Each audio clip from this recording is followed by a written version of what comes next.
এক যুগ আগেও বাংলাদেশে কিডনি রোগীর সংখ্যা ছিল 2 কোটি, কিন্তু স্বাস্থ্য অধিদপ্তরের সবশেষ গবেষণা বলছে এটি 3 কোটি ছাড়িয়ে গেছে।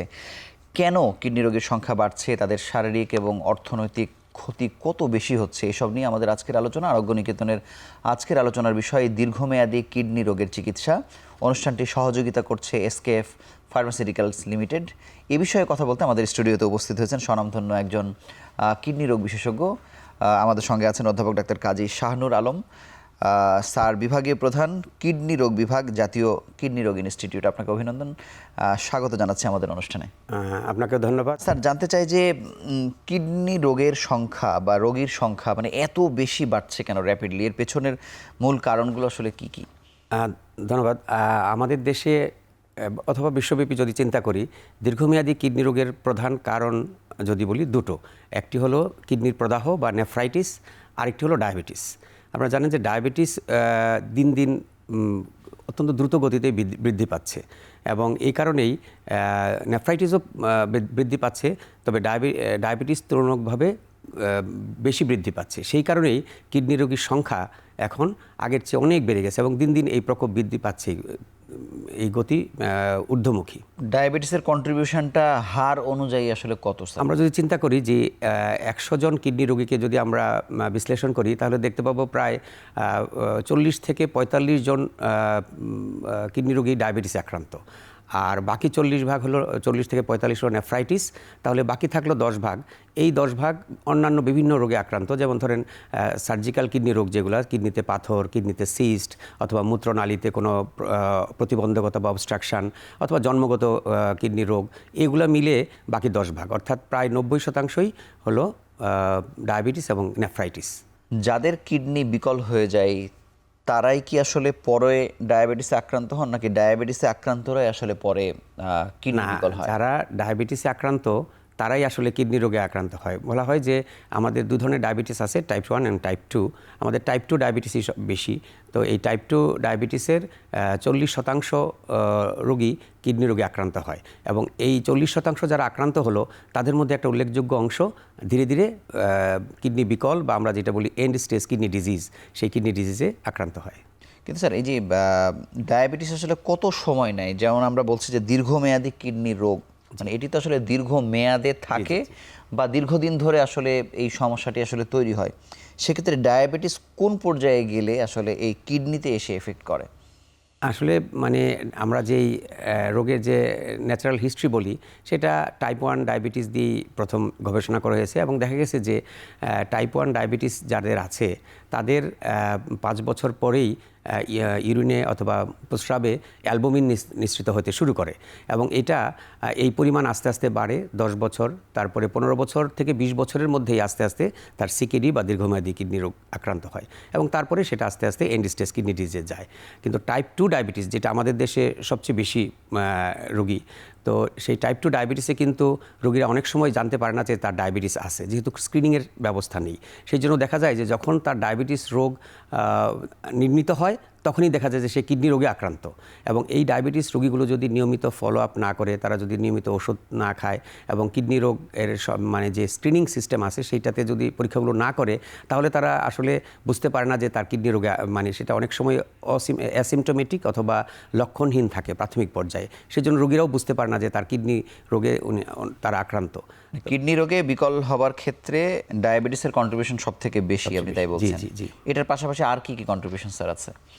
ডায়াবেটিসের পাশাপাশি ওই যে বললাম যে গ্লোমেরুনেফ্রাইটিস অথবা কিডনি প্রদাহ, যেটা অল্প মানে আমাদের যেটা টিনেজার্স যেটা বলি, সেই সময় থেকেই আক্রান্ত হয় এবং এইটাও প্রাথমিক পর্যায়ে কিন্তু মানে লক্ষণহীন থাকে বা আমরা বলি অ্যাসিমটোমেটিক।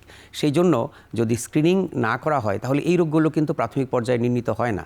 তো সেই রোগীগুলো আস্তে আস্তে যখন একদম তার দেখা যাচ্ছে 70 থেকে 75 ভাগ কিডনি ফাংশন বা কিডনির কার্যকারিতা নষ্ট হয়েছে, তখন তারা জানতে পারে যে তার কিডনি রোগ হয়েছে। অতএব তখন আসলে আমাদের চিকিৎসকদের কিছুই করার থাকে না, তাদের ওই যেটা আমরা বলি যে কিডনি রোগের যে রেনাল রিপ্লেসমেন্ট থেরাপি বলি আমরা, যে ডায়ালাইসিস অথবা ট্রান্সপ্লান্ট, সেই পর্যায়ে উপনীত হয়। কিন্তু স্যার, এই জাতীয় কিডনি ইনস্টিটিউটে এই যে ডায়াবেটিসের সাথে কিডনি রোগের সম্পর্কটা এত কাছাকাছি, এন্ডোক্রাইন বা ডায়াবেটিস বিশেষজ্ঞ আসলে কতজন আছে? আমাদের ন্যাশনাল কিডনি ইনস্টিটিউট তো আসলে এটা কিডনি রোগের জন্যই বিশেষায়িত হসপিটাল। এখানে আমাদের যেই রোগীগুলো আসে বেশিরভাগ রোগী কিন্তু মানে রেফার্ড রোগী, বেশিরভাগই যারা ডায়াবেটিস থেকে কিডনি রোগে বেশি পরিমাণে আক্রান্ত তারা আমাদের রেফার্ড হয়ে আসে। তো আমাদের এখানে আসলে ডায়াবেটিসের জন্য আলাদা কোনো চিকিৎসক নেই। আপনি দেখেন যে আপনি যদি বায়োডেমের চিকিৎসা কেউ নিতে যায় সে কিন্তু কিডনি, হার্ট, লিভার যেগুলো ক্ষতিগ্রস্ত হয় ডায়াবেটিসের কারণে সবাইকে কিন্তু এক ছাতার নিচে পায়। এই যে বারবার রেফার করা, জাতীয় কিডনি ইনস্টিটিউট অবশ্যই সেখানে কিডনি চিকিৎসকরাই আসলে থাকবে, কিন্তু রোগের প্যাটার্ন যেভাবে চেঞ্জ হচ্ছে সেক্ষেত্রে তাদেরও পদায়ন দরকার আছে কিনা আপনি কি মনে করেন? হ্যাঁ, আমি মনে করি যে যেমন আমাদের ইনস্টিটিউটে যখন এই ডায়াবেটিস রোগীর যখন তারা আউটডোরে আসে বা বহির্বিভাগে আসে তাদের জন্য প্রাথমিক চিকিৎসাটা আমরা দিতে পারি। তবে হ্যাঁ, এন্ডোক্রাইনোলজি অথবা মেডিসিন বিশেষজ্ঞ তাদেরও প্রয়োজন আছে, তাদেরও হেল্প আমরা নিই অনেক সময়। যেহেতু আমাদের পাশাপাশি সোহরাওয়ার্দী মেডিকেল কলেজ আছে, সেখানে এন্ডোক্রাইন বিভাগ আছে, মেডিসিন বিভাগ আছে, আমরা তাদের হেল্প নেই। তবে ওই যে বললাম যে আমাদের এখানে রোগীগুলো আসে আসলে একদম মানে ধরেন কিডনি বিকলের কাছাকাছি সময় বেশিরভাগ রোগী রেফার্ড হয়ে আসে। স্যার, আমরা যদি চিকিৎসার প্রসঙ্গে যাই, স্যার দীর্ঘমেয়াদী কিডনি রোগের ক্ষেত্রে চিকিৎসার কি কি পথ আসলে আছে? দীর্ঘমেয়াদী কিডনি রোগের আসলে আমরা যেটা বলি যে ক্রনিক কিডনি ডিজিজ, এগুলো কত স্টেজ আছে। আমরা যখন স্টেজ 5 বলি, যখন তার গ্লোমেরুলার ফিল্ট্রেশন রেটটা 15 নিচে নেমে যায়, তখন আমরা বলি যে আপনাকে ডায়ালাইসিস অথবা ট্রান্সপ্লান্ট, এই দুইটা চিকিৎসা নিতে হবে। তো ডায়ালাইসিস আসলে দুই ধরনের আছে। একটি আমরা যে কনভেনশনাল যেটা বলি হিমোডায়ালাইসিস, যেটা একটা সেন্টারে যেতে হয়, মেশিন দিয়ে দিতে হয়, সেটা এক ধরনের ডায়ালাইসিস। আরেকটি ডায়ালাইসিস আছে যেটা আমাদের দেশে এতটা জনপ্রিয় না, এটাকে হোম ডায়ালাইসিস বলা হয়, যে পেরিটোনিয়াল ডায়ালাইসিস। এটাও কিন্তু এক ধরনের ডায়ালাইসিস। পেরিটোনিয়াল ডায়ালাইসিসটা আমাদের দেশে জনপ্রিয় না হওয়ার একটি কারণ হলো যে একটি ভয় যে আমাদের ইনফেকশন বেশি হয়, অথবা পেরিটোনিয়াল যে ডায়ালাইসিস দেওয়ার জন্য ফ্লুইড সেটা এক্সপেন্সিভ, সেই কারণে এই সিস্টেমটা আমাদের দেশে জনপ্রিয় না। কিন্তু যা ধরেন এশিয়ার অন্যান্য দেশ যেমন থাইল্যান্ড বলেন, হংকং, মালয়েশিয়া, এইসব দেশে কিন্তু এই পেরিটোনিয়াল ডায়ালাইসিস সিস্টেমটা খুবই জনপ্রিয় এবং এটা প্রসার বৃদ্ধি। স্যার কেন তারা নেয়, আমরা কেন নিচ্ছি না? তাদের নেওয়ার সুবিধা হলো যে আমরা যে বললাম যে পেরিটোনিয়াল ডায়ালাইসিসের ফ্লুইডটা আসলে এটা আমাদের দেশে তৈরি হয় না, এটা বাইরে থেকে আসতে হয় এবং সেই জন্য এটার খরচ বেড়ে যায়। কিন্তু ওইসব দেশে ওদের গভর্নমেন্ট সিস্টেমে আছে যে ওইসব রোগী যারা কিডনি ফেলিউরে আছে তাদের জন্য প্রথমেই গভর্নমেন্ট থেকে এই ফ্লুইডগুলো সাপ্লাই দেওয়ার ব্যবস্থা আছে। সেই জন্য রোগীরা ওই মানে পেরিটোনিয়াল ডায়ালাইসিস ওইসব দেশের জনপ্রিয়। স্যার আমাদের দেশে পেরিটোনিয়াল ডায়ালাইসিসে ফ্রিকোয়েন্সি অর্থাৎ কতবার দেয়া লাগে বা খরচটা আসলে কত পড়ে? হাসপাতালে খরচ গিয়ে যে পরিমাণ হ্যাসেল আছে, যাওয়া আসার খরচ আছে, সব মিলিয়ে আসলে কোনটি বেশি সুবিধাজনক? যদি মানে আমরা সব কিছু চিন্তা করে দেখি, আমাদের দেশের মতো দেশে কিন্তু পেরিটোনিয়াল ডায়ালাইসিসই খরচ কম। কেন কম? মানে টোটাল কস্ট কম। কারণ আমরা যদি এই গভর্নমেন্ট যে হেমোডায়ালাইসিসে তো অনেক ব্যয় করছেন, কিন্তু এর একটা অংশ যদি আমরা পেরিটোনিয়াল ডায়ালাইসিসে ব্যয় করতে পারতাম তাহলে দেখা যেত যে আমাদের পেরিটোনিয়াল ডায়ালাইসিসে ইনফ্রাস্ট্রাকচার ডেভেলপমেন্টের জন্য টাকা খরচ হয় না। রোগীরা তো বাসায় ডায়ালাইসিস করে, শুধু ফ্লুইডের কস্টটা আমাদের করতে হয়, আমাদের সাবসিডি দিতে হয়। এটা যদি দেওয়া হয়, রোগীকে সেন্টারে আসতে হয় না, বাসায় বসে করতে পারে এবং ট্রেনিংটাও খুব ইজি, মানে এটা খুব জটিল কিছু না। অতএব এই সিস্টেমটা যদি আমাদের ডেভেলপ করা যায়, অন্তত যদি আমরা ধরেন 50-50ও করি, যে অর্ধেক পেরিটোনিয়াল ডায়ালাইসিস অর্ধেক হিমোডায়ালাইসিস, তাতেও কিন্তু আমাদের সার্বিক খরচ কমে যাবে। ফ্লুইডের কস্ট হলেও এখন স্যার মানে ফ্লুইডের খরচ বেশি থাকার পরেও যিনি আসলে ঘরে বসে পেরিটোনিয়াল ডায়ালাইসিস করছেন তার খরচ কত, আর হাসপাতালে গড় খরচ আসলে কত সরকারি বেসরকারি মিলিয়ে? পেরিটোনিয়াল ডায়ালাইসিসের ফ্লুইডটা যেহেতু কিনতে হচ্ছে, এখন যদি একটা রোগী নিজে ব্যক্তিগতভাবে খরচ করে পেরিটোনিয়াল ডায়ালাইসিসের পিছনে, তাহলে তার মাসে ধরেন প্রায় 40,000 টাকা খরচ হবে। আচ্ছা, প্রায় 40,000 টাকা, এর কম না। আর যদি আমরা গভর্নমেন্ট হসপিটালে আমরা যদি এই হিমোডায়ালাইসিসের যা দিচ্ছি তাতে খরচ একটু কম, কারণ আমাদের ওখানে কিছু হিডেন কস্ট আছে যেটা আমরা দেখছি না, যে রোগীর পকেট থেকে যাচ্ছে না, কিন্তু গভর্নমেন্ট তো একটা সেন্টার করছে, ওভারঅল খরচ হচ্ছে। ওভারঅল খরচ হচ্ছে। ডায়ালাইসিসের এমনি হিমোডায়ালাইসিসের সারা দেশের সার্বিক পরিস্থিতি কী রকম? কত মানুষের আসলে ডায়ালাইসিস প্রয়োজন, বা কত মানুষ আদৌ আসলে দিতে পারছে, কতদূর ছড়িয়ে গেছে এই চিকিৎসা? আমাদের চিকিৎসা বিজ্ঞানের বিভিন্ন দিকের মতো ডায়ালিসিস সিস্টেমও ডেভেলপমেন্ট হচ্ছে। আমাদের আগে যেমন ধরেন বড় বড় হসপিটালগুলোতে ডায়ালিসিস সার্ভিসটা ছিল, এখন আমাদের অনেক মানে প্রত্যন্ত অঞ্চলেও ডায়ালিসিস সার্ভিস গিয়েছে, কিন্তু এটা আমাদের প্রয়োজনের তুলনায় এখনও অনেক কম। যদি বলি যে আমাদের প্রতি বছর 40,000 কিডনি রোগী এন্ড স্টেজ কিডনি ডিজিজে আক্রান্ত হচ্ছে, তাদের ডায়ালাইসিস দরকার। তাদের মধ্যে ডায়ালাইসিস ধরেন শুরু করতে পারে মানে 70 ভাগের বেশি না, এরা মানে শুরু করতে পারে না। হ্যাঁ, যদি শুরু করলো কিন্তু সবচেয়ে শুরু করতে পারে না 70 ভাগের বেশি। হ্যাঁ 70 ভাগের বেশি করে, মানে তো 30 ভাগ হয়তো শুরু করতে পারে। শুরু করতে পারে। এই যে শুরু করলো যারা, তারাও কিন্তু সাস্টেইন করতে পারে না, যেহেতু এটা ব্যয় একটা সাধ্য চিকিৎসা এবং ব্যয়বহুল চিকিৎসা। সেই জন্য হয়তো 10% আছে যারা এটা কন্টিনিউ করতে পারে 1 বছরের বেশি। তারপরে দেখা যাচ্ছে আস্তে আস্তে ড্রপ আউট হয়। ড্রপ আউট কী কারণে হয়? একটা হলো যে তার সেন্টার ওরকম কাছাকাছি নাই, তার খরচ সে মেটাতে পারে না, অথবা তার সাথে যে ওষুধপত্র পথ্য এগুলো জোগাড় করতে পারে না। সেই কারণে আস্তে আস্তে এই রোগীগুলো ঝরে পড়ে এবং সেটা মানে অনেকটা অকাল মৃত্যু হয় এই রোগীগুলোর। এটা আসলে একটা ভয়াবহ চিত্র। আমি বলবো যে আমাদের কিডনি বিশেষজ্ঞের জন্য এটা অত্যন্ত একটি মানে ব্যথিত হওয়ার বিষয়। আপনি যাদেরকে চিকিৎসা দিচ্ছেন, আপনি দেখছেন যে উনি থাকছে না বা কোনো না কোনোভাবে হারিয়ে যাচ্ছে।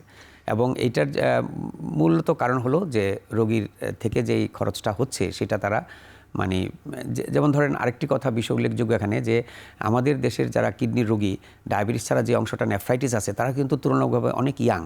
তাদের একদম ধরেন একটা ছেলে, সে 25 বছর বা 30 বছর, সে মাত্র একটা নতুন চাকরিতে ঢুকেছে, অথবা একটা বাচ্চা আছে, বিয়ে করেছে, তখনই দেখলো যে তার কিডনি ফেইলিউর। তখন সেই রোগীটা, সে তো আর্নিং মেম্বার তার ফ্যামিলির, তাহলে সে কী করবে? সে তো নিজেই মানে আর্ন করতে পারছে না, তাহলে কীভাবে সে সংসার চালাবে, কীভাবে তার ডায়ালাইসিস চিকিৎসা নেবে? এই জন্যই আমাদের আসলে একটা মানে করুণ চিত্র ডায়ালাইসিসের রোগীদের। স্যার, আপনাকে অসংখ্য ধন্যবাদ। আমরা ছোট্ট একটু বিরতি নিয়ে আবার আলোচনায় ফিরছি।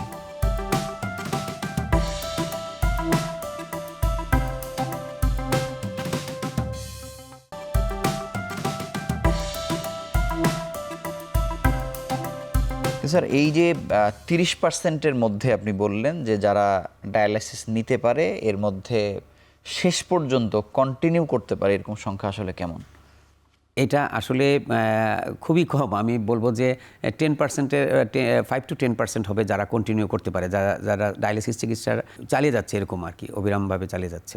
আর কিছু অংশ আছে যে আরেকটি চিকিৎসা পদ্ধতি যেটা বলতেছিলাম, যে ট্রান্সপ্লান্ট, কিডনি ট্রান্সপ্লান্ট। স্যার, আমি ট্রান্সপ্লান্টে আসবো, তবে জানতে চাই যে ডায়ালাইসিস এবং ট্রান্সপ্লান্ট ছাড়া অন্য কোনোভাবে কিডনিকে ভালো রাখার কোনো পথ তো আসলে আবিষ্কার হয়নি। না, আসলে এই পর্যন্ত এই দুটি পদ্ধতি আছে। আর তবে যারা খুবই ক্রিটিক্যালি ইল অন্যান্য কারণে, যেমন ধরেন যাদের হার্টের রোগ আছে, যারা ক্যান্সারে আক্রান্ত, সাথে কিডনি রোগে আক্রান্ত, তাদের ক্ষেত্রে এখন বিদেশে বলা হচ্ছে যে মানে কনজারভেটিভ ম্যানেজমেন্ট বা পেলিয়েটিভ ম্যানেজমেন্ট এইটা দেওয়ার জন্য আর কি। কারণ এদের আসলে দেখা যাচ্ছে লাইফ যে লংজিভিটি যেটা, সেটা আমরা ডায়াবেটিস দিয়েও বাড়াতে পারছি না। অতএব সেই ক্ষেত্রে এই ব্যয়বহুল চিকিৎসার মধ্যে না গিয়ে তাদের পেলিয়েটিভ ম্যানেজমেন্ট অথবা কনজারভেটিভ কিডনি কেয়ার বলা হয়, এগুলো এইসব চিকিৎসায় দেওয়া উচিত। যেসব হাসপাতালে, যেমন জাতীয় কিডনি ইনস্টিটিউট বা চট্টগ্রাম মেডিকেল কলেজ হাসপাতাল, বা আমরা হয়তো যদি ঢাকা মেডিকেল কলেজ হাসপাতালও বলি, যে একটা সাবসিডাইজ রেটে যে আসলে সেবা দেয়, এটা আসলে কতটুকু মানুষকে আসলে কভার করা যায়? সাবসিডাইজ রেটে ঢাকা মেডিকেল কলেজে দেওয়া হচ্ছে সরকারিভাবে, এবং সরকারি মেডিকেল কলেজে এবং ন্যাশনাল কিডনি ইনস্টিটিউট আর চট্টগ্রাম মেডিকেল কলেজে একটি মানে প্রকল্পের মাধ্যমে, প্রজেক্টের মাধ্যমে, যেটা বলে পাবলিক প্রাইভেট পার্টনারশিপ, এই প্রজেক্টের মাধ্যমে সাবসিডাইজ রেটে ডায়ালাইসিস দেওয়া হচ্ছে। তো এটাতে ধরেন প্রতি সপ্তাহে একটা রোগীর 3 দিন ডায়ালাইসিস দরকার, কিন্তু এখানে 2 দিন ডায়ালাইসিস দেওয়া হয়, রেশনিং করা হয় আর কি, যেহেতু আমাদের মেশিন কম বা ব্যয়বহুল চিকিৎসা। সেই জন্য প্রতি ডায়ালাইসিসের জন্য তাদের খরচ হচ্ছে প্রায় 600 টাকা, হ্যাঁ, সাবসিডাইজ রেটেও 500 থেকে 600 টাকা। তো সেইটাও কিন্তু একটা রোগীর পক্ষে দীর্ঘমেয়াদী বিয়ার করা, কারণ তার মধ্যে তো আবার ওষুধ, ইনজেকশন, ওষুধে ওইটার বাইরে কমাইতে পারছে না। না, এটা তো লাগবেই। তারপরে রক্ত হিমোগ্লোবিন কম থাকার কারণে তাদের যে ইনজেকশনটি দরকার হয় বা যে ওষুধটি দরকার হয়, সেটাও অন্তত মানে কস্টলি একটি। স্যার, যারা ডায়ালাইসিস নিতে পারছে, আমি 5% বা 10% বলি, তারাও এই ডায়ালাইসিস নিয়ে আসলে কতদিন টিকে থাকতে পারে? এইটা আসলে একটি গুরুত্বপূর্ণ প্রশ্ন। ডায়ালাইসিসের যে আমরা বিভিন্ন স্টাডিতে বলা হয়েছে যে ডায়ালাইসিস রোগীদের মানে ইয়ারলি মর্টালিটি হলো 25%। অর্থাৎ একটা রোগী যদি 5 বছর ডায়ালাইসিস করে যায়, তাহলে বলবো যে সে মোটামুটি ভালোই আছে। কিন্তু আমাদের দেশের প্রেক্ষাপটে আমি বলবো যে ডায়ালাইসিস কিডনি বিকল রোগীদের চিকিৎসার একটি অংশ মাত্র। তার সাথে আরও অনেক বিষয় আছে, যেমন ধরেন রোগীর রক্তশূন্যতা, এটার জন্য চিকিৎসা দরকার, রোগীর পুষ্টি যেটা অত্যন্ত গুরুত্বপূর্ণ, এটা আমাদের দেশে অনেক সময় আন্ডার ডায়াগনোস থাকে যে আমরা বা এটাকে অ্যাড্রেস করি না প্রপারলি, যে রোগীর যে খাদ্য পুষ্টি ব্যবস্থাপনা এইটাও কিন্তু একটা ইম্পর্টেন্ট ডায়ালিসিস রোগীকে ভালো রাখার জন্য। এইটা আমাদের হচ্ছে না ঠিকমতো, কারণ আমরা রোগীকে সেইভাবে রোগীকে বললেও অনেক সময় ব্যয়ের কারণে অতিরিক্ত ব্যয়ের কারণে পারছে না রোগীরা। আরেকটি হলো যে রোগীর আপনার অন্যান্য যে কমপ্লিকেশনসগুলো আছে, যেমন ডায়ালিসিস রোগী মারা যায় কিসে, কার্ডিয়াক অ্যাটাকে অথবা হার্ট অ্যাটাকে মারা যায়। তবে তার এই জন্যই তাদের কোনো কার্ডিয়াক সমস্যা হচ্ছে কিনা তার জন্য নিয়মিত স্ক্রিনিং করা দরকার, সেগুলা দেখা। মানে তার কোনোভাবে বাদ দিয়ে যাওয়া, হ্যাঁ, বাদ দিয়ে বলতে যে আমি ডায়ালাইসিসটা নিচ্ছি একটা মানসিক সান্ত্বনা, শান্তি, জি জি, কিন্তু এটি যে আসলে তাকে আরো কতভাবে ক্ষতিগ্রস্ত করছে সেটিতে আসলে নজর দেওয়া হচ্ছে না, ঠিকমতো বাস্তবতা ওই প্রেক্ষাপট আসলে আমরা চিন্তা করছি না। অতএব ডায়ালিসিস রোগী অবশ্যই মানে একটি ব্যয়বহুল চিকিৎসার মধ্য দিয়ে যেতে হয়, এবং সেই ব্যয়টি কোনো না কোনো পক্ষের থেকে যদি বিয়ার করা না হয় তাহলে আসলে আমাদের রোগীদের আমরা যে এই যে লংজিভিটি সেটা বাড়াতে পারবো না। শুধুমাত্র এই যারা আসলে এই ডায়ালাইসিসের পরেও আসলে বাঁচার আশা, একেবারে একটা সাধারণ সুস্থ মানুষ যেভাবে দীর্ঘদিন বাঁচে সেটি যেহেতু কম, কিন্তু এই যে প্রতিস্থাপন ভীতিও আসলে আছে কিনা মানুষের, বা জানে না যে আমি আসলে প্রতিস্থাপন করলে এটি এক ধরনের জটিলতা মনে করে। কারণ এখানে অবশ্যই এই যে 23 জন মানুষ যে কিডনি দিতে পারে, এই এত কিছু একটা সুযোগ তো আসলে কিছু না কিছু পর্যায়ে তো আসলে বাড়ানো হয়েছে। জি জি জি। তারপরে আমার কাছে মনে হয়েছে আমি অসংখ্য কিডনি রোগীদের সাথে কথা বলতে গিয়ে তারা হয়তো জানেও না যে আমার একটা প্রতিস্থাপন করা যেতে পারে, ডোনার কে হতে পারে, কেউ দিবে কি দিবে না, মানে এই ট্রানজিশন পিরিয়ডে আসলে একটা ভুল বুঝাবুঝি আছে কিনা। হ্যাঁ, অবশ্যই আছে। এটা আপনি একটি গুরুত্বপূর্ণ প্রশ্ন করেছেন যে আমরা বিদেশে বিভিন্ন সেন্টারে যখন ট্রেনিংয়ে যাই তখন দেখি যে যেই রোগীগুলো কিডনি ফেইলিউরে এখন তার একটা ডায়ালাইসিস অথবা ট্রান্সপ্লান্ট এই একটা পর্যায়ে আছে, ট্রানজিশন পিরিয়ড বলা হয়, সেই সময় একটা কাউন্সিলিং করা হয়। হ্যাঁ, যেমন হেলথ এডুকেশনের একটা পার্ট হিসাবে রোগীদের অ্যাটেন্ডেন্ট এবং রোগীকে ডাকা হয়। ডাকা হলে তারপরে তারা রোগীকে বুঝিয়ে বলে যে আপনার এই অপশনসগুলো আছে, আপনি ট্রান্সপ্লান্ট করতে পারেন, ডায়ালাইসিসও যেতে পারেন, তবে ট্রান্সপ্লান্ট আপনার জন্য বেস্ট অপশন। তো এই ধরনের কাউন্সিলিং সিস্টেম আমাদের এখানে আগে ছিল না। তবে সম্প্রতি ন্যাশনাল কিডনি ইনস্টিটিউটে আমরা RRT ক্লিনিক বলি, রেনাল রিপ্লেসমেন্ট থেরাপি ক্লিনিক, ওখানে আউটডোরে আমরা একটি সিস্টেম চালু করেছি যাদের এই ধরনের পর্যায়ে আছে কিডনি রোগ, তাদের ওখানে ডাকা হয়। ডাকা হয়ে তাদের অপশনসগুলো বলা হয়, আমরা একটা লিফলেট দিই যে আপনি এটা পড়ে দেখেন যে আপনার এই সুবিধা আছে। তো মানে এই রোগী মানে অ্যাওয়ারনেস যে কম আছে এটা নিশ্চয়ই আছে, কারণ না হলে ট্রান্সপ্লান্টের অনেক মানে গুড ক্যান্ডিডেট তারাও মানে ট্রান্সপ্লান্টে যাচ্ছে না, তারা ডায়ালাইসিসই করে যাচ্ছে। এবং ইয়াং ছেলে যারা ইয়াং একদম, যাদের অন্য কোনো রোগ নাই, হার্টের রোগ নাই, তাদের কোনো মানে লিভারের রোগ নাই, তারা শুধুমাত্র কিডনি রোগ, তাদের জন্য তো ট্রান্সপ্লান্টের বেস্ট আউটকাম। মানে এইটার আপনার কাছে মনে হয় যে এই পার্সেন্টেজটা আসলে কত, মানে যারা ডায়ালাইসিস নিয়ে যাচ্ছে ট্রান্সপ্লান্ট করলে তারা সুস্থ হয়ে যাবে, মানে এই অংশটা কেমন, ভালো অংশ কিনা? হ্যাঁ, এটা অবশ্যই ভালো অংশ, এটা ভালো অংশ। ধরেন আমাদের যারা মানে ডায়ালাইসিস করছে তাদের মধ্যে আমি বলবো অবশ্যই 40% প্রায় যারা ট্রান্সপ্লান্ট করলে ভালো থাকবে, এবং ট্রান্সপ্লান্ট করার মতো ট্রান্সপ্লান্ট সার্জারি করার মতো তাদের ফিটনেস আছে। এবং এই তারা যদি ট্রান্সপ্লান্ট করে তাহলে তাদের খরচ এবং শারীরিক সুস্থতা কত বেশি লাঘব হয়? অবশ্যই লাঘব হবে, অবশ্যই লাঘব হবে, কারণ এই যে ডায়ালাইসিসের যে ব্যয়বহুল চিকিৎসা সেটার থেকে তারা মুক্তি পাবে। তাছাড়া মানে তাদের যে কোয়ালিটি অফ লাইফ যেটা বলি, আমরা যদি চিন্তা করি যে এই তিনটা সিস্টেমের মধ্যে পেরিটোনিয়াল ডায়ালাইসিস, হিমোডায়ালাইসিস এবং ট্রান্সপ্লান্ট, এইগুলোর মধ্যে সবচেয়ে মানে বেস্ট কোয়ালিটি অফ লাইফ হলো রেনাল ট্রান্সপ্লান্টে, কিডনি ট্রান্সপ্লান্টে। অতএব তারা যখন চাকরি করতে পারবে, তারা তাদের মানে সন্তানদের দেখাশোনা করতে পারবে, তাদের আয় রোজগারের একটা পথ তৈরি হবে। হ্যাঁ, সেই এবং এই যে ডায়ালাইসিসের যে মানে অন্যান্য কমপ্লিকেশনসগুলো আছে সেগুলো তাদের চলে যাবে শরীর থেকে। স্যার, আরেকটি বিষয় একটু আমি দর্শকদের জানাতে চাই যে ডায়ালাইসিস করছেন কিন্তু তার কিডনি প্রতিস্থাপনেরও সুযোগ নেই, মানে সেটি ডোনারের দিক থেকে না, অন্য কোনো শারীরিক সমস্যা, তারা কোন গ্রুপ? তারা হলো যে যারা ধরেন অনেক বয়স্ক রোগী যারা, এটা একটা গ্রুপ আছে। যেমন আমরা বলি যে 70 ইয়ার্সের পরে কিডনি ট্রান্সপ্লান্ট অনেক ঝুঁকিপূর্ণ অনেক কারণে, তো সেটা একটা বিষয়। আরেকটা হলো অথবা গড় আয়ুষ্কালের কারণে আসলে হ্যাঁ, ওইদিকে আমরা হতেও পারেন না, অ্যাডভোকেট করি না। আরেকটা হলো যে যদি তার কার্ডিয়াক প্রবলেমস থাকে, যে কার্ডিয়াক ইনস্টেবিলিটি যেটা বলি, যে ওনার মানে হার্টের আগে 2 বার হার্ট অ্যাটাক হয়েছে অথবা মেজর স্ট্রোক হয়েছে, এই ধরনের রোগী, অথবা কোনো অপারেশনের লোডটা নিতে পারবে না সেইটা, এবং তারপরে যে ইমিউনোসাপ্রেশন যে মেডিকেশনসগুলো লাগে কিডনি ট্রান্সপ্লান্টের পরে, সেটাও তার জন্য মানে সুখকর হবে না। কিন্তু স্যার, আমি জানতে চাই যে এই কিডনি প্রতিস্থাপনের ক্ষেত্রে দাতাদের যে সংকট, মানে এটি বাংলাদেশ যে পলিসিতে আছে যেহেতু এখানে নানান ধরনের বাণিজ্যের ব্যাপার আছে আর কি, যে কিডনি কেনা বেচার ক্ষেত্রে, কিন্তু তারপরেও কি আপনাকে এটা জাস্টিফাইড আপনার কাছে মনে হয় নাকি এটার পুলটা আরও বাড়ানো যেতে পারে কোনো না কোনো? এখন পর্যন্ত যেটা আছে যে আমরা 2018 সনে যেই আমাদের যে সংশোধন হয়েছে ট্রান্সপ্লান্ট অ্যাক্টে, সেখানে কিন্তু কাজিনকে অ্যালাউ করা হয়েছে, ফার্স্ট কাজিন, অতএব এটাতে পুল কিন্তু অনেক বেড়ে গেছে। আর আরেকটা অপশনস আমি মনে করি আছে, সেটা হলো যে আমরা বলি যে এক্সচেঞ্জ ট্রান্সপ্লান্টেশন। এক্সচেঞ্জ ট্রান্সপ্লান্টেশনের একটা আইডিয়া যেটা আমাদের পার্শ্ববর্তী দেশগুলোতেও আছে, যে ধরেন আমার একজন ডোনার আছে, কিন্তু আমার সাথে সেই ডোনার ম্যাচ করতেছে না। আপনার একজন ডোনার আছে, তার রিসিপিয়েন্ট আছে, তার সাথে আমার ডোনারের ব্যাচ করতেছে। এই এক্সচেঞ্জ পুল যেটা এক্সচেঞ্জ ট্রান্সপ্লান্টেশন, এইটাকে আমরা যদি আমাদের আইনের মধ্যে নিয়ে আসতে পারি, তাহলে একটা স্কোপ বাড়বে আরেকটু, যে দুইজন ধরে ট্রাফিকিং এর কোনো সুযোগ না, এটাতে সাজিয়ে হয় না, এটাতে একসাথে ট্রান্সপ্লান্ট হবে। আচ্ছা, আমার রিসিপিয়েন্ট আর আপনার রিসিপিয়েন্টকে একসাথে ট্রান্সপ্লান্ট হবে, আমার ডোনার আপনাকে দিবে, আপনার ডোনার আমাকে দিবে। কিন্তু স্যার মানে এইটা কেন আলোচনায় আসে না স্যার? আমি আজকে হয়তো মনে হলো যে আমি প্রথমেই শুনলাম আর কি। না, এটা আলোচনায় আমাদের ধীরে ধীরে আমরা একটু আগাচ্ছি। আসলে আমাদের ডোনার পুল করার জন্য আমাদের যে কিডনি ট্রেডিংটা যাতে বন্ধ হয়, সেই জন্য আমরা কিভাবে আরও এটাকে মানে কনসলিডেট করতে পারি সেটার চেষ্টা করা হচ্ছে। তবে এটা আমার মনে হয় সামনে আমরা এইটা নিতে পারবো। আরেকটা বিষয় হলো যে আমরা এই যেটা অন্যান্য দেশে যেটা আছে যে মানে অ্যালট্রুইস্টিক ডোনার বা কেউ যদি স্বতঃপ্রণোদিত হয়ে তাকে দান করতে চায়, সেটাও আমাদের ভয় হলো ওইটাই, কিডনি ট্রেডিংয়ের একটা সুযোগ তৈরি হয়ে যায় কিনা, সেই জন্য আমরা ওইদিকে যাচ্ছি না। কিন্তু স্যার আমার মনে হয় যে এটি একটু টেস্ট করা দরকার বা আরও সতর্কতা দরকার, কিন্তু একবারে আপনি যদি বন্ধ করে দেন, করতেই পারছে না, সেটি তো আসলে খুব কঠিন। জি জি স্যার, আপনাকে অসংখ্য ধন্যবাদ। আমরা আরও একটি ছোট্ট বিরতি নিয়ে আবার আলোচনায় ফিরছি।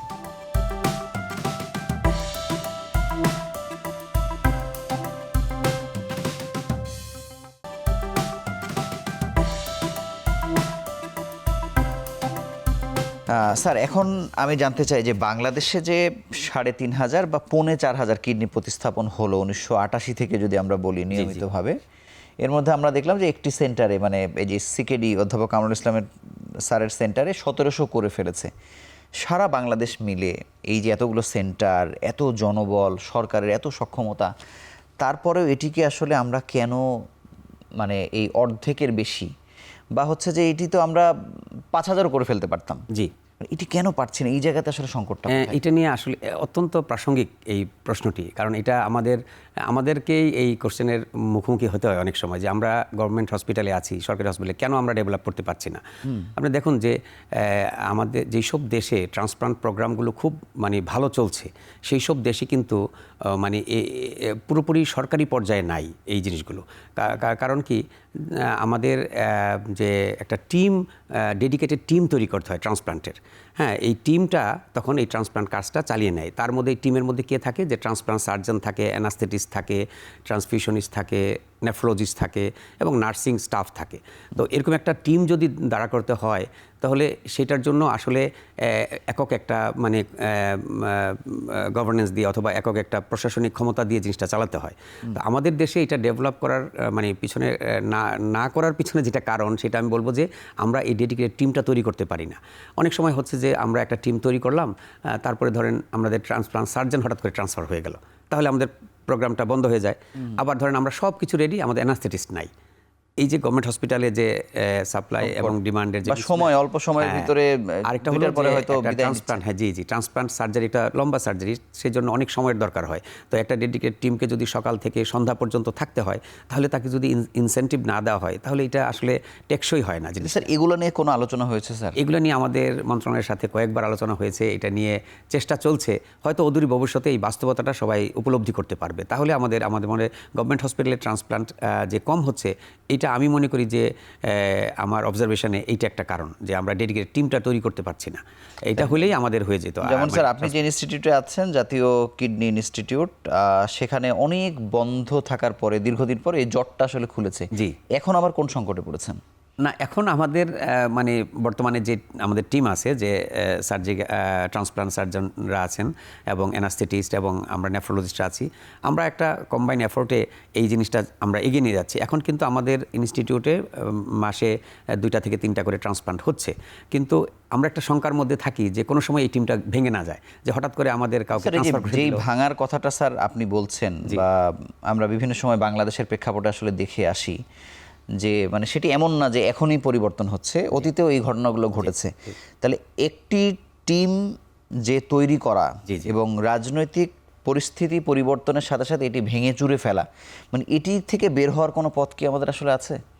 এটার জন্য আমাদের ন্যাশনাল পলিসি থাকা দরকার, যে আমাদের একটা ধরেন আমাদের যে হেলথ পলিসি বা এই ধরনের, মানে আমি বোন মেরোর টিম বা কিডনির টিম, মানে প্রতিস্থাপনের টিম, মানে তারা যেন ওই সেন্টার যেন ভেঙে যাওয়ার সাথে সাথে মানে যে কোনো পরিস্থিতির পরিবর্তনের তারা যেন পরিবর্তন না হয়, অথবা পরিবর্তন করলে যেন সাথে সাথে রিপ্লেসমেন্ট দেওয়া হয়।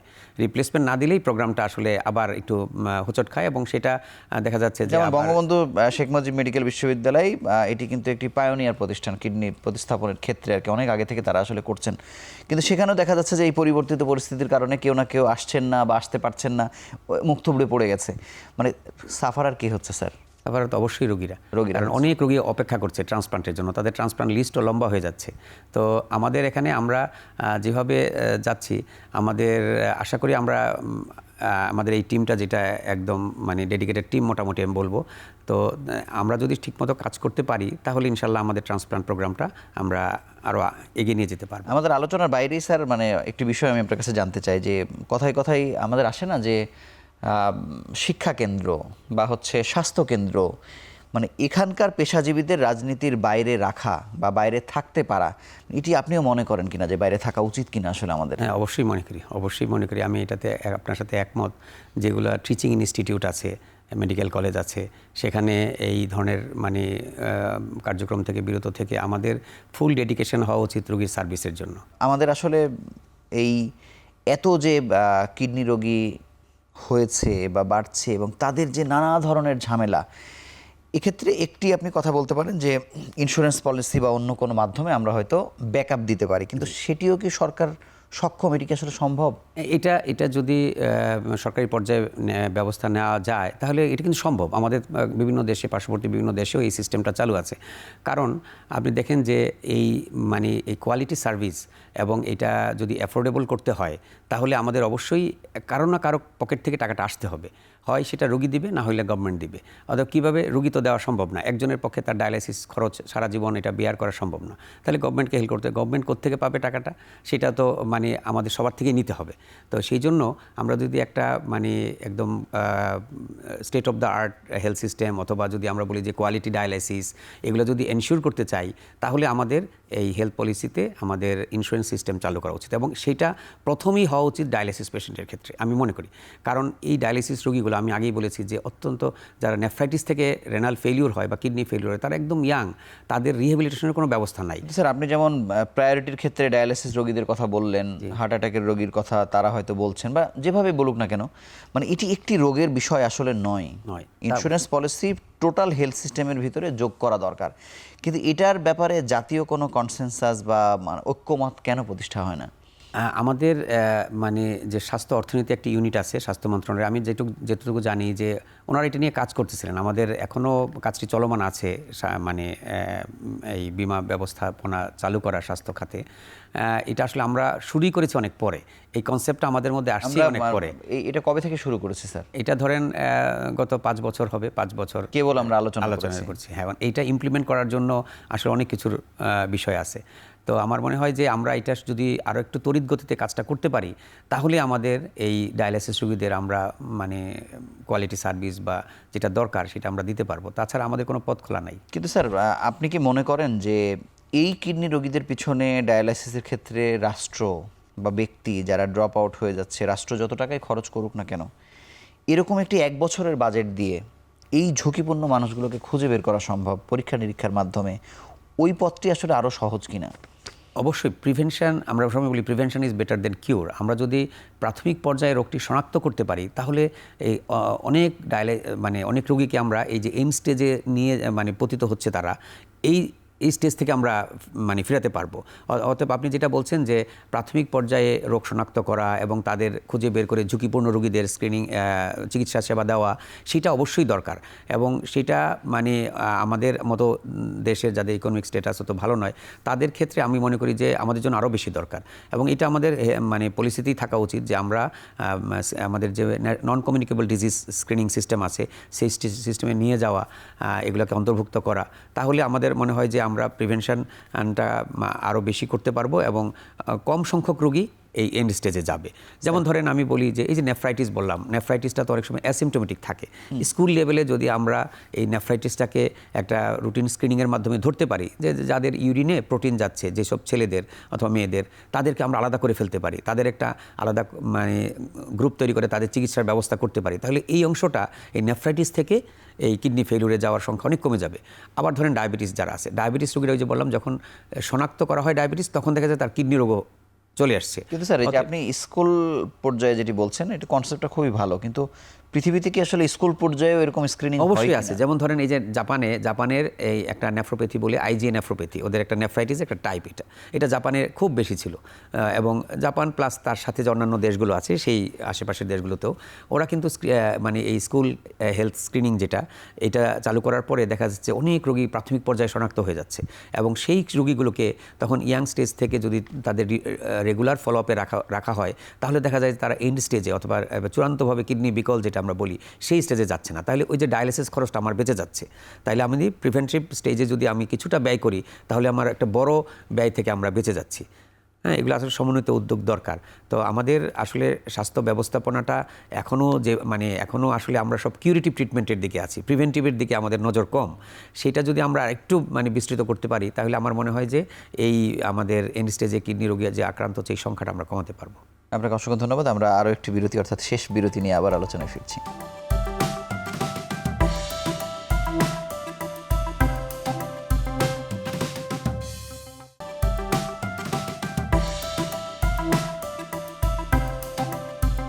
স্যার আমি জানতে চাই যে বাংলাদেশে আপনি দেখবেন যে ডায়াবেটিস রোগের ক্ষেত্রে এবং হৃদরোগের ক্ষেত্রে মানে এটির প্রসারটা অনেক দূর পর্যন্ত ঘটেছে। ডায়াবেটিসের ক্ষেত্রে যেমন দেখা যায় যে বাংলাদেশে প্রায় 90-এর বেশি ছোট ছোট সেন্টার হয়েছে, যেটি আসলে ইব্রাহিম স্যারের সেই চিন্তা থেকে আসলে হয়েছে।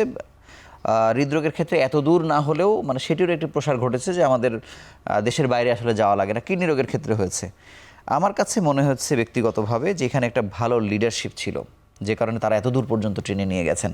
কিডনি রোগের ক্ষেত্রে বা এই ট্রান্সপ্লান্টের ক্ষেত্রে বা এই চিকিৎসার ক্ষেত্রে যে আমরা মাঝে মাঝে হোঁচট খাই, এখানে যে রোগীদের এত খরচ আসলে বেশি, এই জায়গাতে কিডনি রোগের যারা আসলে মাথা যারা আছেন, আমরা যদি হারুন স্যার বলি বা আমাদের কামরুল স্যার বলি বা অন্য আরও যে নামগুলো আসলে আছে, তাদের একত্রিত হওয়া বা একসঙ্গে পলিসি মেক করা বা সরকারকে ফোর্স করা, এই জায়গাতে কোনো একটা ঘাটতি আছে কিনা স্যার, আপনি কি মনে করেন? এটা আপনি ঠিকই বলেছেন যে আমাদের এই জায়গায় একটু ঘাটতি আছে। কারণ আমরা বাংলাদেশ রেনাল অ্যাসোসিয়েশন থেকে আমরা চেষ্টা করেছি যে আমরা আমাদের যারা নেফ্রোলজির থিঙ্ক ট্যাঙ্ক যারা আছেন তাদের একত্রিত করে আমরা একটা গভর্নমেন্টের কাছে একটা আমাদের পলিসির বা রূপরেখা দেওয়ার জন্য। তো এইটা কিছু দূর এগিয়ে গিয়েছিল, কিন্তু এখন আবার কাজটা বন্ধ আছে। আমার হয়তো আবার শুরু হবে। তো এই দিকে আমরা কিছুটা আছি। তবে আমাদের যেমন ধরেন প্রফেসর হারুন রশিদ স্যার যেমন কিডনি ফাউন্ডেশন করেছেন, ওখানে কিন্তু কিডনি রোগের অনেক চিকিৎসার ব্যবস্থা হচ্ছে এবং প্রিভেন্টিভ থেকে ধরে কিউরেটিভ সবই আছে ওখানে। তারপরে কিছু নন প্রফিট অর্গানাইজেশন আছে, তারাও দিচ্ছে, যেমন সোনার বাংলা ফাউন্ডেশন বিভিন্ন সেন্টারের মাধ্যমে ডায়ালিসিস দিচ্ছে। প্রায় 20 থেকে 22টি সেন্টার আছে সারা বাংলাদেশে ডায়ালিসিস সেন্টার, নন প্রফিট।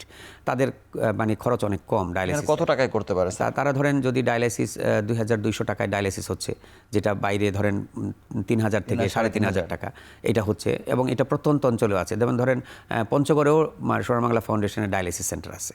তো এটার মালিক কারা বা কারা? এটা তো নন প্রফিট, এটা হলো একটি সংগঠন যারা এটা এনজিও বলতে পারি। এটা আমেরিকার যারা এক্সপেট্রিয়েট আমাদের প্রবাসী যারা আছেন আমেরিকাতে, তারাই মেইনলি এটা পরিচালনা করছেন। এটা কিন্তু একটা বড় সংস্থা, মানে তাদের সাথে আমরা যোগাযোগ করতে চাই, তাদের সাথে আমরা এই টেলিভিশনে কথা বলতে স্যার আপনার সহযোগিতা চাইবো আর কি স্যার। অবশ্যই। আরেকটি হলো যেমন গণস্বাস্থ্য, ওনাদের তো বড় একটা ডায়ালিসিস সেন্টার আছে, তো কিন্তু আমি বলবো যে ডায়ালিসিস সেন্টার কেন্দ্রীভূত করা বা সেন্ট্রালাইজড করার চেয়ে ডিসেন্ট্রালাইজ দরকার। কারণ আমার রোগীগুলি, যেই রোগীটা আমার নরসিংদী থেকে ঢাকায় এসে ডায়ালিসিস করবে আবার ফেরত যাবে, তার জন্য একটা বিরাট এই আসা যাওয়ার খরচটাও একটা যোগ হয়। অবশ্যই যত আমরা শারীরিক একটা মানে ধকল আছে। তো আমি বলবো যে আপনি বড় একটা ডায়ালিসিস সেন্টার করলেন, এতে ক্রেডিট নাই। আপনি পেরিফেরিতে ছোট ছোট ডায়ালিসিস সেন্টার করেন, ডিস্ট্রিক্ট লেভেলের হসপিটালে ডায়ালিসিস সেন্টারের ব্যবস্থা থাকুক। যেমন একটা প্রজেক্ট আমাদের চলমান আছে যে বিভিন্ন মেডিকেল কলেজগুলোতে এবং ডিস্ট্রিক্ট হসপিটালে 10 বেডের এবং মেডিকেল কলেজগুলো হসপিটালতে 50 বেডের ডায়ালিসিস সেন্টার চালু করা। এগুলো যদি বাস্তবায়িত হয় তাহলে হয়তো ডায়ালিসিস সেবাটা বিস্তৃত হবে। কিন্তু স্যার মানে আমি আপনার কথা বুঝেছি যে মানে বিকেন্দ্রীকরণের চিন্তা তো আগের যে সরকার ছিল তারাও বলে আসছেন বা অনেকে এটা বলে থাকেন, কিন্তু ইস্যুটা হচ্ছে যে আমি বলছি যে নেতা যারা, বা নেতা বলতে আমি রাজনৈতিক নেতা অবশ্যই বলছি না, রোগের ক্ষেত্রে যারা আসলে যাদের প্রতি আমরা আস্থা যাদের আছে, তাদের পলিসি ঠিক করার ক্ষেত্রে একত্রিত হওয়ার মানে সেটার দরকার আসলে আছে কিনা? অবশ্যই আছে, কিন্তু মানে ওনারা পলিসি দিতে পারে, বাস্তবায়ন তো সরকারি পর্যায় থেকে হতে হবে, এখন মন্ত্রণালয় থেকে এটা হতে হবে। তো এরকম তো অনেক সুপারিশ আমরা, অনেক রূপরেখা আমরা দিয়ে রেখেছি, বাংলাদেশ রেনাল অ্যাসোসিয়েশন থেকে দেওয়া আছে। এখন আসলে বাস্তবায়নের গতিটা আসলে একরকম না, এক একজন জিনিসটাকে এক একভাবে দেখে, সেই জন্যই এটা হচ্ছে না। যেমন ধরেন এই যে আমি বললাম যে পেরিটোনিয়াল ডায়ালাইসিসকে আরও একটু মানে এই সার্ভিসটাকে আরও বিস্তৃত করা, এটার দিকে অনেকেরই আগ্রহ কম। তো আমি তো ওই যে এখানে যারা আসেন তারা হয়তো বলেন, কিন্তু এটা নিয়ে আসলে কোনো বাস্তবায়ন কোনো কিছু নাই। স্যার আরেকটি বিষয় হচ্ছে যে আমরা যেই প্রশ্ন আসলে সব জায়গাতেই শুনি, মানে কারা আসলে পরীক্ষা করবে, কোন বয়সে করবে, বংশের সঙ্গে সম্পর্ক কেমন, যে সাধারণ তথ্যগুলো স্যার আপনার কাছে আবারও একটু জানতে চাই কিডনি রোগের ক্ষেত্রে। আচ্ছা, তো আমি বলবো যে প্রথম আমাদের যে ঝুঁকিপূর্ণ কিডনি রোগী কারা সেটা আমাদের বুঝতে হবে। সবারই সব পরীক্ষা করার দরকার নেই। যেমন ধরেন আপনার বয়স যদি 40-এর উপরে হয় তাহলে আপনি সাধারণ কিছু পরীক্ষা করা, যেমন ধরেন আপনার ব্লাড প্রেশার আছে কিনা, আপনার রক্তে ব্লাড সুগার বেশি কিনা, আপনার ইউরিনে অ্যালবুমিন যাচ্ছে কিনা, একটা আলট্রাসোনোগ্রাম করা, কিডনির 2টা টেস্ট আছে, সিরাম ক্রিয়েটিনিন এবং ইজিএফআর, এগুলো দেখা, এটা আপনার উচিত একবার করে নেওয়া। এটা একটা কিডনি স্ক্রিনিং এরিয়া। আর যারা ঝুঁকিপূর্ণ, যেমন ধরা ডায়াবেটিস, তাদের তো প্রতি বছরই একবার করে করা উচিত, যে মানে কিডনির স্ক্রিনিংগুলো সবগুলো দেখা, যদি নর্মাল থাকে তারপরেও। আর যদি অ্যাবনর্মাল হয় তাহলে তো সেই অনুযায়ী চিকিৎসা শুরু করে দিতে হবে। যারা ধরেন উচ্চ রক্তচাপের রোগী, তারাও কিন্তু ঝুঁকিপূর্ণ কিডনি রোগের জন্য, তাদের জন্য স্ক্রিনিংয়ের এরকম তাদের ফলো আপ করা দরকার কিডনি। তারা যদি মনে করলো যে আমি প্রেশারের ওষুধ খাচ্ছি অতএব আমার তো আর কিছু সমস্যা নেই, কিন্তু এটা ঠিক না। এই প্রেশারের রোগীগুলো, হাই প্রেশারের রোগীগুলো কিন্তু কিডনি রোগে আক্রান্ত হওয়ার ঝুঁকিতে আছেন। তারপরে ধরেন ফ্যামিলি হিস্ট্রি যাদের আছে কিডনি রোগের, যেমন ধরেন ওই যে সিস্টিক ডিজিজ একটা বলা হয়, যে পলিসিস্টিক কিডনিতে 2টা কিডনিতে সিস্ট তৈরি হয়, তাদের যারা সন্তানাদি আছেন তাদেরও একটা স্ক্রিনিংয়ের একটা সিস্টেমে, মানে আমি বলতে চাচ্ছি যে একটা ঝুঁকিপূর্ণ গ্রুপকে আমাদের শনাক্ত করতে হবে, যে কারা বেশি ঝুঁকিপূর্ণ, তাদের স্ক্রিনিংটা বেশি করা উচিত। তারপরেও ধরেন যারা মনে করেন এই যে স্কুল হেলথ স্ক্রিনিং যেটা বললাম আমি, এইটাও আমরা কিন্তু শুরু করতে পারি। বিভিন্ন স্কুলে বাচ্চাদের একটা ইউরিন পরীক্ষা করা, সিম্পল একটা টেস্ট। হ্যাঁ, যে স্কুলের যে কনসেপ্ট আপনি বললেন, এখানে কি আসলে মানে এই স্কুলগুলোতে কি আসলে একজন ডাক্তার রাখা হয়, নাকি হচ্ছে যে তারা স্কুলের আসলে অ্যাসেস করার পরে ওই রোগীদেরকে পরীক্ষা নেয়, মানে সিস্টেমটা হলো যে আমরা মানে কিছু সেন্টার থাকে, মানে ডেজিগনেটেড সেন্টার থাকে স্কুলে, যেমন ধরেন আপনার স্কুলগুলোর সাথে অ্যাফিলিয়েশন থাকে, তারা বাচ্চাগুলোকে পাঠায় বা ইউরিন স্যাম্পলগুলো বাচ্চাগুলো দিলে ওরা নিয়ে যায়, নিয়ে গিয়ে তারপর ওদের সেন্টারে পরীক্ষা করে দেখে, তারপর রেজাল্টটা জানিয়ে দেওয়া হয় যাদের প্যারেন্টসদের অথবা গার্ডিয়ান আছে তাদের। তো সেইভাবেই এটা করা উচিত, এবং একদম খুব মানে ব্যয়বহুল চিকিৎসা না কিন্তু। এবং তো এটি হাসপাতালের পক্ষ থেকেও কিন্তু এক ধরনের ভালো, যে তারা হয়তো একটা এরিয়ার রোগী আসলে তারা পাচ্ছে। হ্যাঁ, এটা যেমন ধরেন আমাদের ধানমন্ডি, মোহাম্মদপুর, শ্যামলী বা মিরপুর, এই এলাকার রোগীগুলোকে, এই এলাকার যে স্কুলগুলো আছে তাদের যদি আমি 3টা হসপিটালে ডেজিগনেট করে দিই যে আপনারা ওখানে গিয়ে বাচ্চাদের এই ইউরিনটা পরীক্ষা করাবেন, অথবা আমাদের ওখান থেকে কিছু স্টাফ গেল, ওরা ইউরিনটা কালেক্ট করে নিয়ে আসলো, নিয়ে এসে তাদের এটা এটা করলো মানে ইউরিনটা টেস্ট করে দেখলো যে আসলে ইউরিনে অ্যালবুমিন যাচ্ছে কিনা, যেটা নেফ্রাইটিসের মানে প্রাথমিক লক্ষণ, একদম প্রাথমিক লক্ষণ, যে পেশেন্ট কিছুই বলবে না, তার গা হাত পা ফোলা নাই, কিন্তু আসলে ইউরিনে অ্যালবুমিন যাওয়া শুরু করেছে। তাকে যদি আমরা শনাক্ত করতে পারি তাহলে আমাদের রোগটা কিন্তু মানে চিকিৎসা দেওয়া অনেক সহজসাধ্য হয়ে যাবে। স্যার আরেকটি বিষয় জানতে চাই যে বাংলাদেশে যতগুলো সেন্টারে কিডনি প্রতিস্থাপন হতো, সরকারি বা বেসরকারি, এগুলো তো আসলে কমেছে, অনেক ভয় ভীতি আছে। যেমন আমরা জানি এস এ খান স্যারের কথা, একসময় তিনিও তো ট্রান্সপ্লান্ট করতেন, এখন হয়তো করেন না, অনেকে আসলে নিজেকে সরিয়ে নিয়েছে নানান কারণে। আসলে এই সেন্টারগুলোকে অ্যাক্টিভেট করা বা ওই সার্জনগুলোকে আবার আসলে এই কাজের দিকে মনোনিবেশ করানো, মানে যেটি আসলে আমরা করে এসেছি, এই জায়গাতে আসলে হাত দেওয়া দরকার কিনা আপনি কি মনে না, অবশ্যই দরকার। এবং এটা মানে ওই যে যেমন ধরেন ট্রান্সপ্লান্ট সেন্টারগুলোর যে একটি লাইসেন্সিংয়ের বা রেজিস্ট্রেশনের একটা বিধান আছে, কিছু বিষয় আছে খুবই জটিল, যে এগুলাকে আমরা একটু সহজসাধ্য যেমন এই যে ডায়ালাইসিস সেন্টার কেন আমি শুধু আলাদা করতে পারবো না, হ্যাঁ সেটি তো একটা বড় প্রশ্ন। জি ডায়ালাইসিস সেন্টারগুলোকে, যেমন বিদেশে ধরেন স্যাটেলাইট ডায়ালাইসিস সেন্টার আছে, যারা স্টেবল পেশেন্ট তাদের কেন একদম হসপিটালের সাথেই ডায়ালাইসিস সেন্টার থাকতে হবে? তারা পেরিফেরিতে ডায়ালিসিস সেন্টার থাকবে, যদি রোগীটা খারাপ হয় তাহলে তারা হসপিটালে রেফার্ড হবে।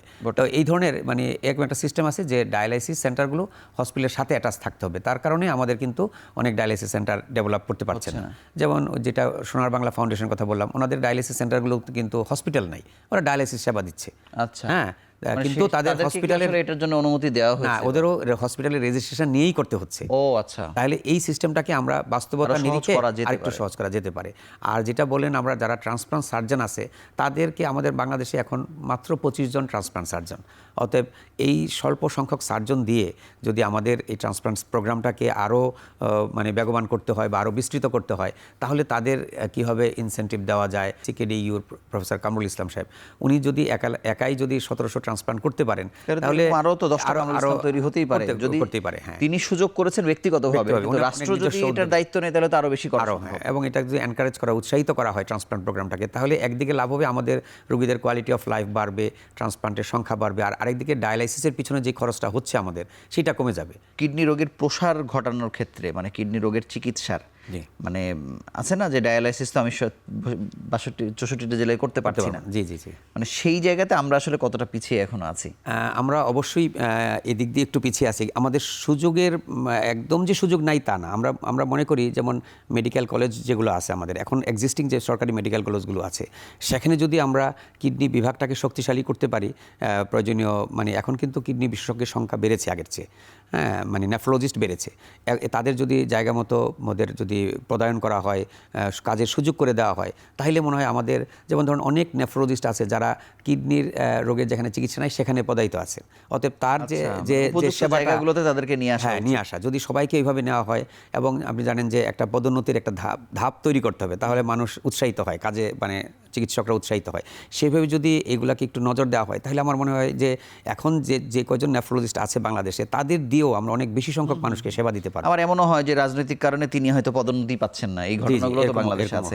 স্যার, শেষ প্রশ্ন করতে চাই, আমাদের অনুষ্ঠান তো সহযোগিতা করছে এসকে ফার্মাসিউটিক্যালস লিমিটেড। ওষুধ তৈরির ক্ষেত্রে, কিডনি রোগের বা ওষুধ আমদানির ক্ষেত্রে এই জায়গাগুলোতে আসলে আমরা কতটা স্বয়ংসম্পূর্ণ হয়ে আছি? আচ্ছা, এটি একটি উল্লেখযোগ্য বিষয়, কারণ আপনি জানেন যে আমাদের দেশে এখন যে ফার্মাসিউটিক্যালস যে মানে কোম্পানিগুলো আছে, তারা কিন্তু বেশ এগিয়ে আছেন।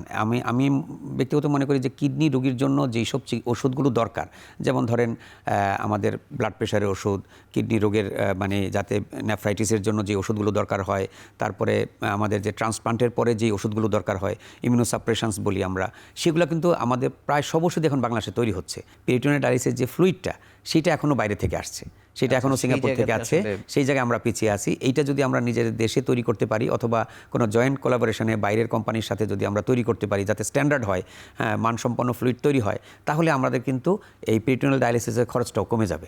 এইটা একটা বিষয় আছে। এবং এটার যদি আমরা তৈরি করতে না পারি, সে যতদিন পর্যন্ত তৈরি করতে না পারছি, তার যে ইম্পোর্ট যে ট্যাক্স, এটা যদি আমরা মওকুফ করতে পারি, তাহলেও কিন্তু এই ফ্লুইডের মানে দামটা কমে যাবে। স্যার, আপনাকে অসংখ্য ধন্যবাদ। অনেকগুলো গুরুত্বপূর্ণ পরামর্শ আসলে আমরা পেলাম, যদি আসলে সরকার বাস্তবায়ন করে। আপনাকে ধন্যবাদ এবং আবার অভিনন্দন জানাচ্ছি আমাদের অনুষ্ঠানে আসবেন। আপনাকেও ধন্যবাদ, এবং সেই সাথে এই অনুষ্ঠান যারা দেখছেন সেই দর্শকদেরও আমি ধন্যবাদ জানাচ্ছি। কিডনি রোগীরা আসলে বাংলাদেশে ধুকে ধুকে মরছে। গণমাধ্যম কর্মীরা যখন একটি কিডনি রোগীর কাছে যায়, তারা আসলে কথা বলার আগেই চোখ ভিজিয়ে ফেলেন, বোঝা যায় তাদের ক্ষত আসলে কত বেশি। এবং এই কিডনির ঝুঁকিতে, রোগের ঝুঁকিতে যারা আছেন, তাদেরকে খুঁজে বের করা, তাদেরকে চিকিৎসার আওতায় নিয়ে আসা, তাদের শারীরিক সক্ষমতা যেহেতু কমে যায়, তাদেরকে অর্থনৈতিক সক্ষমতার দিকেও আসলে সরকার কিভাবে সহযোগিতা করতে পারে। সর্বোপরি কিডনি রোগের সঙ্গে যারা বহুদিন ধরে যারা চিকিৎসার সঙ্গে আছেন, যারা এদেশের পায়োনিয়ার বা প্রথম সারির যারা চিকিৎসক, তারাও যদি আসলে একমত হন, এক জায়গায় আসেন, এক প্ল্যাটফর্মে আসেন, তাহলে হয়তো এই কিডনি রোগকে আমরা আসলে পরাস্ত করতে পারি বা রোগীরা আসলে সুরক্ষা পেতে পারে। তো এই ছিল আজকের মতো। আগামী পর্বে আবারও নতুন কোনো বিষয় নিয়ে হাজির হব। সেই সময় পর্যন্ত ভালো থাকুন, সুস্থ থাকুন।